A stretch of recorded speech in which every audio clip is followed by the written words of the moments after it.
no way that you will agree with everybody's thoughts, their ideas, when speaking and having conversations with other English speakers. In this video lesson, you will learn advanced phrases and vocabulary to help you disagree with different ideas and thoughts in English. Guys, if this is the first time you're here on my YouTube channel, welcome. My name's Adriana from EnglishTeacherAdriana.com. I help English learners improve their English, boost their confidence to finally speak English confidently. Make sure to subscribe to my YouTube channel, turn on notifications so that you know, get that bell when I post my next video lesson here to help you improve your confidence speaking in English. Guys, in this video lesson, there'll be many new phrases, expressions, and I suggest that you use and apply the shadowing technique while you're watching this video lesson. Shadow, repeat out loud all the phrases or their examples to help you remember and use them when speaking in English. Go and find yourself a quiet spot so that you feel comfortable shadowing, copying, and imitating. And let's begin with the first phrase you could use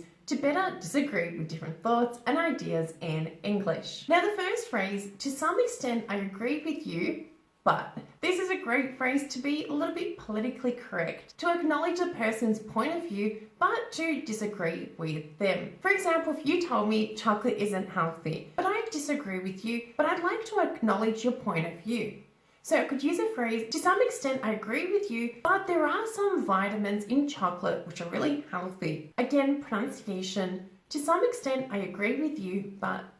To some extent I agree with you, but. Now that phrase was very formal, but if I didn't want to be so formal with my reply, then I could have used the phrase, me too, but. For example, if you told me I don't think chocolate is healthy, I could reply saying, me too, but there are some useful vitamins found in chocolate. Careful pronunciation, me too, but. Me too, but. But if I strongly disagree with your opinion, but I wanted to be nice about it, polite about it, then I could use a phrase, I'm afraid I don't agree. Now here, just by adding I'm afraid to I don't agree, this makes it a lot nicer. So you're sort of apologizing for your perspective, but not really. It just makes it a lot more politer. For example, I'm afraid I don't agree that chocolate isn't healthy. Again, pronunciation, I'm afraid I don't agree that chocolate isn't healthy. Now, if somebody's told you something, but you don't disagree 100%, maybe you disagree 90%, then you could use a phrase, that's partially true,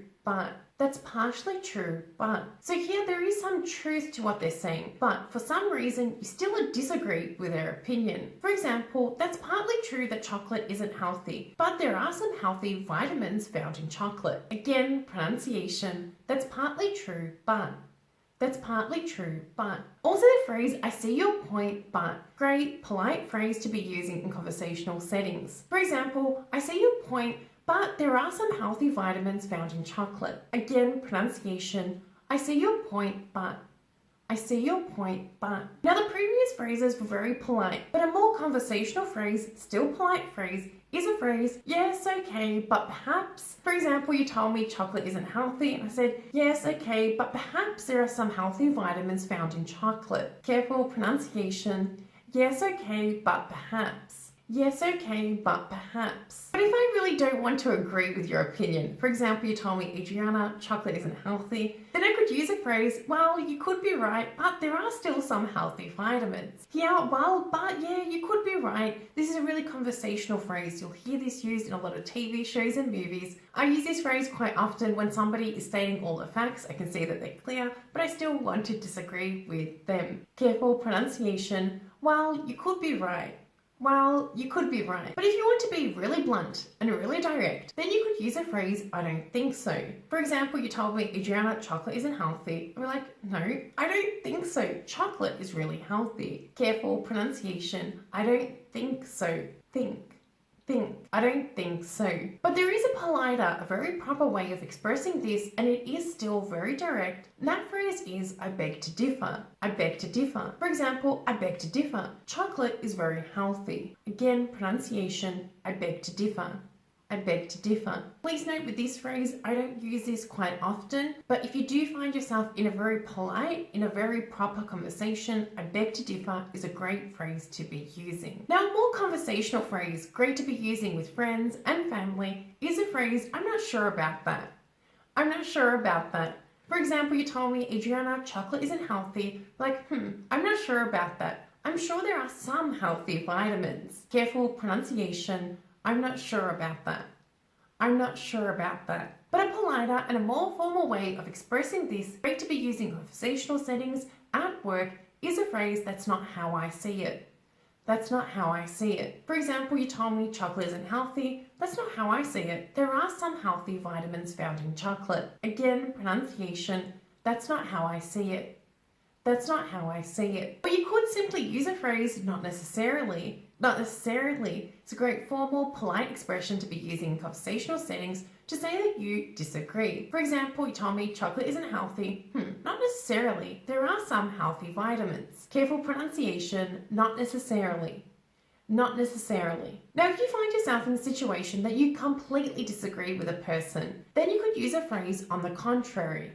On the contrary. So for example, you told me, "Adriana, it's not healthy to run, should not run." But I completely disagree with you. So I could say this, express this in a very polite and a very proper way and say, "On the contrary, it's very healthy to run on a daily basis." Careful pronunciation. On the contrary. I know this one's going to be tricky. There's so many R's. Not contrary.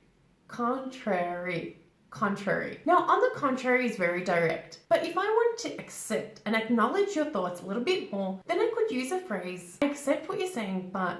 Looking back at the example of you telling me that it's not healthy to run, I could express my disagreement by using the phrase, "I accept what you're saying, but it is healthy to run a few kilometers a day." Careful pronunciation. I accept what you're saying, but... I accept what you're saying, but if there is some truth to what that person is saying, then you could use a phrase, "it is only partly true, but..." For example, you told me it's not healthy to run, and I know that maybe it's not the best. So I could express this by saying, "It's only partly true, but if you don't overdo it, it's okay for you." Careful pronunciation. It's only partly true, but... It's only partly true, but... Now, a shorter way of expressing this is with the phrase, "yes, but..." For example, "Yes, but it's always good to be active." Yes, but it's always good to be active. Now, a really informal way of disagreeing with this could be with a phrase, "I totally disagree." I totally disagree. Totally is okay to be using in conversational settings, but not in formal settings. For example, "I totally disagree with you. Running is fantastic for your health." Again, pronunciation. I totally disagree. I totally disagree. Or simply, "No way. No way." This is a great phrase to be using in conversational settings. You'll hear this used a lot in TV shows and movies. For example, "No way, it's healthy to run every day." Remember guys, that practice makes perfect. Make sure to watch this video lesson a few times. Use and apply the shadowing technique while you're watching this video lesson to help you remember and use these phrases when speaking in English. Now let's take it one step further by completing a homework task together. While you're watching this video lesson for the third time, choose 5 new phrases you've come across in this video lesson and use them in a sentence in the comments below this video. Create sentences personalized to you to help you remember and use them when speaking in English. Remember guys, if you like this video lesson, please do let me know by smashing that like button. Make sure to subscribe to my YouTube channel, turn on notifications so that you get that bell when I post my next video lesson here to help you improve your English. If you'd like to continue learning with me, make sure to download my free audio guide where I share with you exactly what you need to be doing every single day to drastically improve your confidence speaking in English. Thank you for watching, thank you for being here, and I look forward to seeing you in my next lesson. Bye for now.